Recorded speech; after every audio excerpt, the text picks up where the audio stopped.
I wouldn't say I'm a loner, but my connection has always been to that which is driving me and opening doors and pushing me in this direction, and I just follow that. So, although I was alone in so many ways when it all happened, I still had that connection.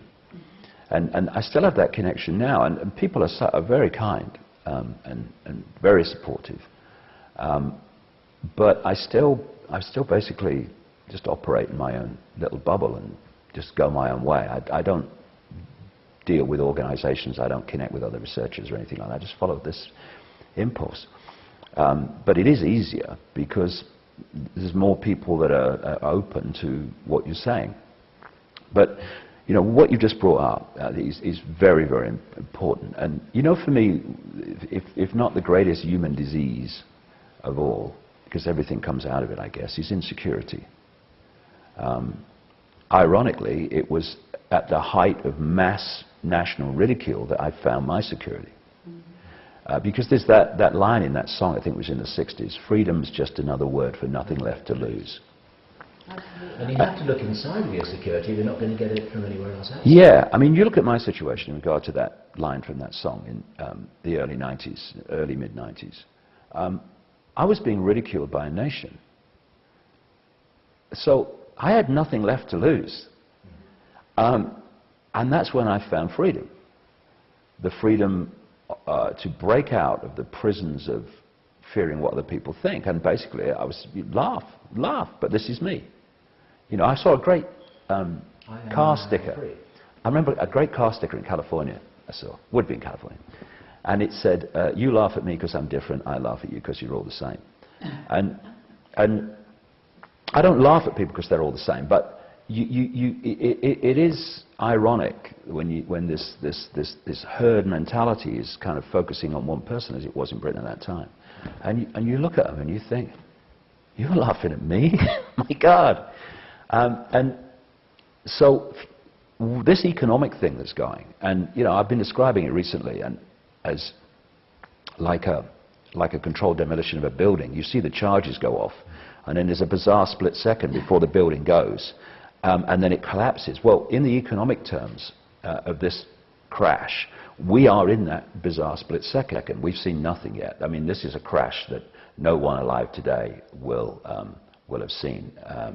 It can be compared with the 1930s, but because of the way the world is, and there's more people, and the nature of home ownership and all the rest of it, I think it's going to be bigger. Fewer people with gardens and independent means of doing anything at all. We're much more interconnected. That's the idea. Yeah, you're absolutely right. Absolutely. And so we now face this very situation you're talking about, where we need to reevaluate our, and it would have been a good idea to do it anyway, our symbols of success. Now, because insecurity is rampant in people, and society, both individually, collectively, and on the level of governments and media and all the rest of it, are constantly getting people to feel insecure. Most people do not get their sense of who they are from in here. They get it from what they think is out there, so it's in their heads. Absolutely. And therefore, if you are going to attract to you the recognition you want that you're an okay person to feed your insecurity, you have to succeed out there on the basis of the symbols of success that out there recognizes as success.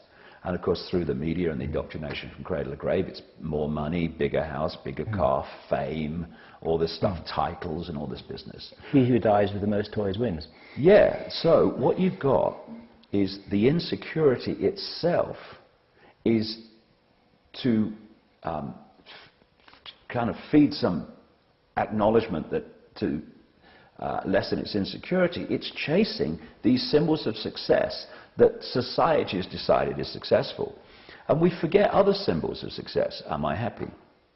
Am I fulfilled? You know, do I live in a society, a kind, loving society that I'd like to live in? And all this goes by the board, because the other thing about needing to succeed on this manufactured basis to feed this is that you then have to compete with all the other people that are trying to succeed in the same way to feed their insecurity. Right. And that creates this dog-eat-dog, top of the greasy pole society, where everyone's walking over everyone else. Well, not everyone, but vast numbers of people are walking over everyone else, so that they're the ones on the top of the pile that get their insecurity fed most profoundly with the symbols of success. And this is why, this insecurity is why you find some of the most insecure people you'll ever meet in places like Hollywood and in the entertainment industry. Because their insecurity is such, and they're not all like this, some very secure people who just play music and like to act, but there's a lot of insecure people because they need that extra adulation to feed their insecurity.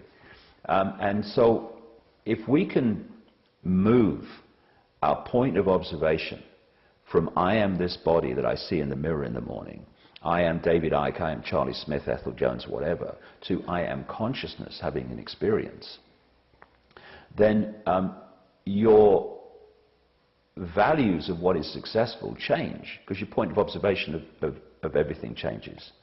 And it's the mind working through the body that deals in status and symbols of success that are how high is your pile of trinkets. Whereas consciousness, it doesn't deal in trinkets. It knows they're illusory. And of course, when you deal in trinkets like that, it's the trinkets controlling you. You're not controlling the trinkets. Of course. And so, for me, the whole foundation, both of coming through this crash to something much better as a result of it, and the whole transformation in general, is moving out of mind and into what I call consciousness, which is that beyond this virtual reality game, beyond this biological computer we call the body. And you can start to see the difference, because mind deals in structure, it deals in hierarchy, and it deals in apartness. Sees everything as a part. And polarization. Yeah, and if that's what you are, if that's the way you're seeing life, in terms of hierarchical structures and apartness and competition and all this stuff, you're in mind. Ironically, the religions are in mind, and they're all mind constructs, they're religions. That's why they have rules and regulations. That's another massive red light. Hey, mind, and that's rules and regulations and laws. And limitation. Limitation, sense of limitation. So if we can change our point of observation, so we cease to see ourselves vitally and the world we think we're living in those terms, and look at it from a point of view of consciousness. I said earlier that this force that's been kind of pushing me through my last 20 years took me through synchronistic experiences to understand a five-sense level of the conspiracy, then moved into the interdimensional connection and the reptilian connection to these families. And since 2003, it's taken me into what I know is by far the most important, and that is understanding the nature of reality.